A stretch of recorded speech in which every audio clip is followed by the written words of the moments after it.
Psychopaths make up about 1% of the general population, but in some industries they represent over 12% of the workforce. While the media may have led you to believe that psychopaths are too busy leading a life of crime to interact with you, it's actually more likely that your boss, favorite celebrity, or even lawyer is a psychopath, because while some careers value honesty and compassion, others reward manipulation, control, and an obsession with status. But before we get into it, I'm trying to be the #1 Lucky Psychology account on YouTube. We're currently up against Lucky Psychology 1, which seems to be made by AI. They currently have 10.7 thousand subscribers, but don't worry, we're closely behind with 12 subscribers. So please consider hitting that button if you enjoyed this video. First, we're going to understand what a psychopath actually is, and then we're going to dive into the jobs that attract them. Psychopathy is typically tested by professionals using Dr. Robert Hare's checklist, which looks for 20 specific traits that I'm going to simplify and list underneath two broader categories. The first category is interpersonal, which means how you navigate relationships with others, and the second category is lifestyle choices. The interpersonal traits include superficial charm, a high sense of self-worth, pathological lying, manipulative behavior, lack of remorse or guilt, shallow affect, which just means they have a low level of emotions, lack of empathy, and a failure to accept responsibility. The lifestyle traits include the need for stimulation because they're easily bored, a parasitic lifestyle, which basically means leeching off of others and giving nothing in return, usually financially, poor behavioral control, impulsivity, irresponsibility, juvenile delinquency, criminal versatility, and they tend to violate parole when they do get caught. So in practical terms, a psychopath tends to crave stimulation, feel little empathy or remorse, and is far more willing than the average person to manipulate others to get what they want. And since acting on those traits through crime will likely lead to prison time, many instead gravitate towards careers where manipulation, self-centeredness, risk-taking, and the pursuit of status is rewarded rather than punished. Okay, stop yelling at me. Let's get into the list. The list I'll be referring to is made by Dr. Kevin Dutton, who compiled the top 10 professions that psychopaths thrive in. Starting the list with number 10. I'll give you some time to guess what you think it is.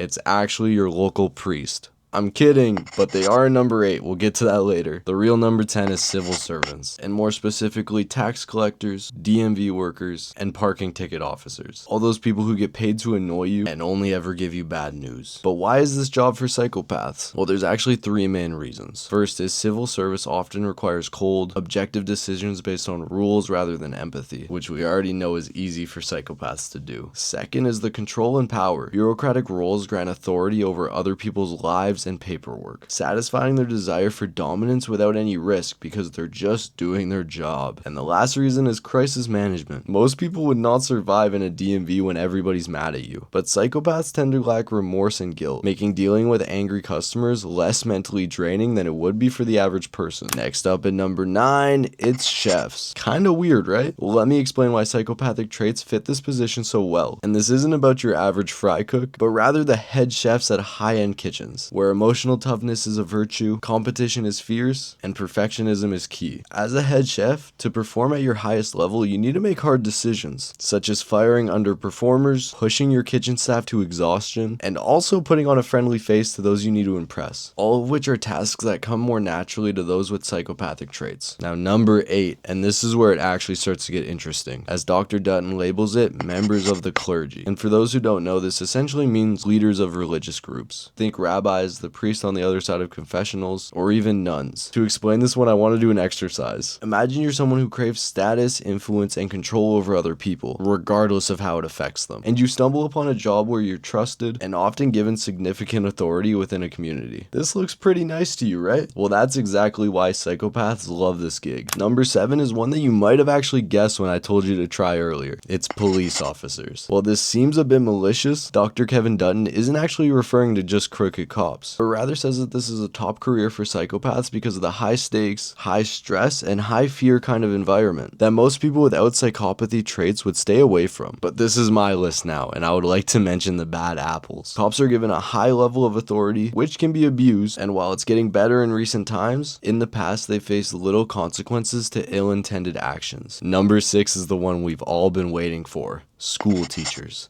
I'm kidding again, but the top 5 from this list are actually pretty juicy. But for number 6, we're talking about journalists. As we mentioned earlier, some traits from psychopathy include charm, ruthlessness, and taking fearless action. All are necessary for digging up uncomfortable stories that most would like to avoid. And while Dutton doesn't mention this in his list, in some cases, journalists will act friendly while digging up dirt on somebody to then turn around and create a smear campaign. A job very suitable for a remorseless psychopath. Now for what we've all actually been waiting for. Can I get a drum roll, please? Kicking off the top 5 are surgeons. I personally didn't expect this. As mentioned earlier, psychopaths have a very high sense of self-worth, which can go into extremes in the form of a god complex. As Dutton mentions in his book, The Wisdom of a Psychopath, some of these people even like to play God. And if they're not taking life, giving life is the next best option. And secondly, there are many jobs that are so highly demanding in being able to manage your stress, be desensitized to others' suffering, and be able to turn off your emotions to make quick decisions while somebody else's life is in your hands. And for all those reasons, if it's between a non-psychopathic person and a psychopath, it's likely the one who obtains traits of psychopathy will score higher and do better than the average person in this field. Number 4 is what I would have jokingly said if you asked me what the top job for a psychopath is. The occupation is that of a salesperson. To most, this job would feel like a mix of harassing people and rejection therapy. But to a psychopath who is willing to view others as stepping stones, every person they interact with would simply be a means to make money, with every rejection as a sign to adjust their approach and hopefully manipulate the next person better. Most people, including myself, would not survive in this environment, yet a psychopath is likely to thrive. We've made it, the top 3. I'm gonna go through these quickly because I respect your time and I think we're at a place where you can kind of infer why these jobs are suitable for psychopaths. Number 3, media personalities. Think newscasters, actors, radio hosts, and in more recent years, politicians and influencers would also fit into this category. This is often a very status-heavy, superficial, and competitively soulless occupation. I'm sure you understand why this is so high on the list. Number 2, lawyers. Ruthlessness, manipulation, and a calm demeanor within a high-stress environment are just a few traits that make psychopaths more suitable for this field of work. Now for the number 1 spot. I want you to think about who's missing from the list. Think Bill Gates, think Mark Zuckerberg, think Elon Musk. For my safety, no, I'm not calling these people psychopaths.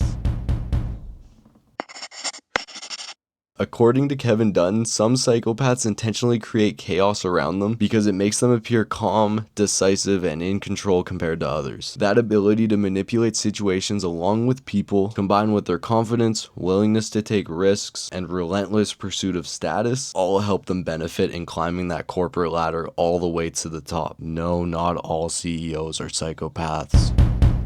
As I mentioned earlier, I'm trying to be the top lucky psychology page on YouTube, so if you enjoyed this video, please consider subscribing. You're doing amazing. Have a good one.